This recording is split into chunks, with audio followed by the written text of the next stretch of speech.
Hello everyone welcome to school plus. Question अच्छी गोटे कुंडरे 7/12 अंश जलपूर्ण थिला से 12 लिटर पानी भर्ती करिबा परे कुंडटीर 1/6 अंश खाली रहिला तेबे सही कुंडटी संपूर्ण खाली थिबा बेले सेथिरे केते जल रही परिबो। से आपण मान क्वेश्चन पचारछि गोटे कुंड थिला जोथिरे कि 7/12 अंश जल थिला एवं सेथिरे आउ 12 लिटर पानी भर्ती करिबा फଳରେ ସେଥିରେ କଣ ହେଲା ନା 1/6 अंश ଖାଲି ରହିଲା ତେବେ ସେହି କୁଣ୍ଡଟି ସମ୍ପୂର୍ଣ୍ଣ ଖାଲି ଥିବା ବେଳେ ସେଥିରେ କେତେ ଜଳ ରହିପାରିବ ବା ସେ ସମ୍ପୂର୍ଣ୍ଣ କୁଣ୍ଡର କାପାସିଟି କେତେ ସେଟା ପଚାରିଛି। ବୁଝିପାଇଲେ? ଦେଖନ୍ତୁ ଏଇ क्वेश्चन को नेकी जहाँ भी किसी कॉन्सेप्ट थो फास्ट आमे माने जानिबा ଏବଂ एई टाइप ର क्वेश्चन जदि आपण मानकर एग्जाम रे पइला तो आपण माने किपरि भाबरे करि परिबे केउ प्रोसेस रे करि परिबे सेटा को आज आमे माने पूरा गोटे वीडियो रे सब किछि बुझिबा।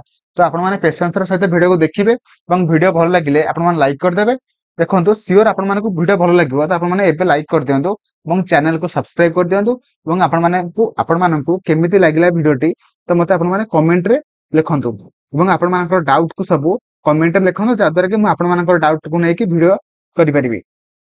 तो देखंतु फर्स्ट ऑफ ऑल आमर गोटे कुंड थिला जोथिरे कि 7/12 अंश जल पूर्ण होइथिला। बुझिपाइले? जोटे कि माने कोन लिखिबा ना 7x/12 अंश जल पूर्ण होइथिला। तो आमे माने जानि हंती टोटल कुंडरे माने केते पानी रहि परिबो तो सेति आमे माने x नै गले बा 7x/12 अंश पानी अछि। बुझिपाइले? एवं जदि अछि आमे माने कोन कले ना 12 लिटर पानी भर्ती कले। बुझियला? तो सेति मु 12 लिखिली। तापरे आमे माने कोन करिबा ना देखंतु एठी कहिछि आपण माने जदि 12 लिटर पानी भर्ती करि सारिबा परे 1/6 अंश खाली रहउछि कथा आपण माने से कहिछि जदि 1/6 अंश खाली रहउछि तो आपण माने मते कहंतु तेबे पानी केते अंश फुल हेकि रहिला। जदि देखंतु 1/6 अंश खाली अछि। बुझिपाइले? खाली अछि बा एम्प्टी अछि। जदि 1/6 अंश एम्प्टी अछि तेबे आपण माने मते कहंतु तो माने पानी केते अछि तब आपण माने कोन करिवे ना 1 रु माने हमर टोटल टा केते ना 1 माइनस 1/6 कर देबे जोटा केते बाहरिबो ना 6 माइनस 1 जोटा कि 5/6 माने 5/6 अंश हमर पानी फुल हेक अछि। तो आपण माने मते कहंतु जदि 7x/12 थिला माने पानी थिला सेथिरे 12 लिटर आपण माने मिसेले तो सेटा केते लिटर पानी हैला ना केते अंश पानी हैला ना 5/6x अंश पानी हैला। बुझि पाइले? तो आमे एटा को पूरा पूरा सॉल्व कर दबा जोटा कि केते हबो ना देखंतु एपटे 12 रहिला इज इक्वल टू 5x/6 थिला तो एटा सेपटे एपटे मिश्रण हेक अछि सेपटे गले फेडाण हे जबो। बुझिला? तो 7x/12 हे गला।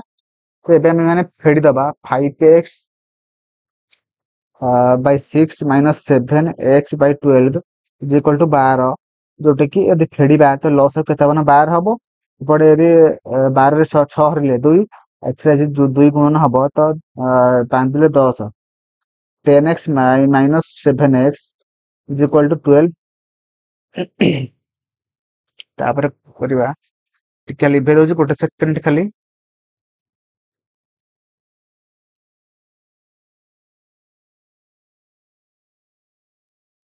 तो तापर कोन हबो तो एपटे ए जो 12 गुणन हेकि हरण हेकि थिला एपटे के असले गुणन हबो तो 10x रो माइनस 7x जीवो केते हबो 10x रो 7x कोला जोटा कि 3x हैला is equal to 12 into 12 is equal to x is equal to 12 into 12 सेपटे 3टा गुणन हेकि थिला एपटे के असले हरण हबो तो x इज इक्वल टू केते बाहरिला 4 548 तो से कुंडटीर टोटल कैपेसिटी बा सेथिरे केते लिटर पानी माने रही परिबो जोटा कि 48 लिटर पानी रही परिबो। बुझियला?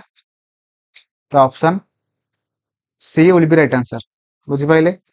Option C will be right answer जोटा कि 48 लिटर। मोर आशा आपण माने वीडियो को भलो भाबरे बुझि पारथिबे। जदि भी बुझि पार नांती वीडियो को आउ थरे रिप्ले करी देखंतु जो द्वारा कि आपण माने पूरा पूरी कांसेप्ट को बुझि पारिबे एवं जहां भी किछि जो प्रोसेस रे आपण माने करिले आपण माने आगर मु करिले तो आपण माने ठीक पर बुझि पारिबे। तो मोर आशा आपण माने वीडियो भलो लागिथिबो जदि एबे पर्यंत भी जदि आपण माने वीडियो को लाइक कर नांती लाइक कर देबे चैनल को सब्सक्राइब करेंगे और आपण भिडियो केमिति लागला मते कमेंट रे जणेबे। Thank you. जय जगन्नाथ।